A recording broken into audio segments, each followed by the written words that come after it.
If you can use AI आजकल बड़ा अच्छा काम कर रहा है जी बिल्कुल। हमने AI पे भी एक सिस्टम डेवलप किया है अपने दृष्टि में ही जो आंसर शीट्स को चेक करता है किसी भी ह्यूमन बीइंग से बेहतर, इंग्लिश में भी हिंदी में भी। मैं बहुत सोच समझ के कह रहा हूँ, किसी भी ह्यूमन बीइंग से बेहतर वो आंसर शीट चेक करता है। और ऐसे सिस्टम कई लोग डेवलप कर रहे होंगे आजकल। मेरे ख्याल से 2-3 साल के अंदर सरकार को ये कर देना चाहिए कि एग्जामिनेशन को जितना हो सके इंडिविजुअल इंडिपेंडेंट कर देना चाहिए, मशीन चेक करे।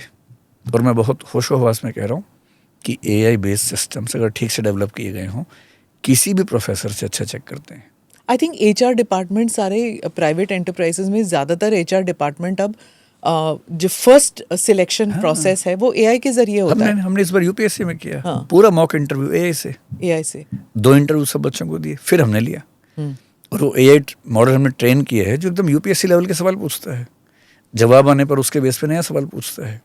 हमने उसको कई हज़ार सवाल बता रखे हैं, उन सवालों के बेस पे पूरा कॉन्स्टिट्यूशन हिस्ट्री की बुक्स उसको पढ़ा रखी हैं। लार्ज लर्निंग मॉडल आपने डिजाइन किया। Yes yes yes. And then on the basis of that तो दिस उसमें model is bias, taking two interviews of every candidate who तो इसमें बायस कम होता है, फिर ह्यूमन एलिमेंट कम ऑलमोस्ट है। नहीं के बराबर है। Okay. थोड़ी बहुत तो शायद वो ट्रेनिंग के प्रोसेस में चली जाती है, लेकिन generally as compare to human beings I would say if in human beings it is let us assume 30-40%, in the AI model which we have developed it should be not more than 1-2%. Namaste, Jai Hind. You're watching ANI podcast with Smita Prakash. अगर हम उसको मस्जिद कहेंगे तो फिर विवाद होगा।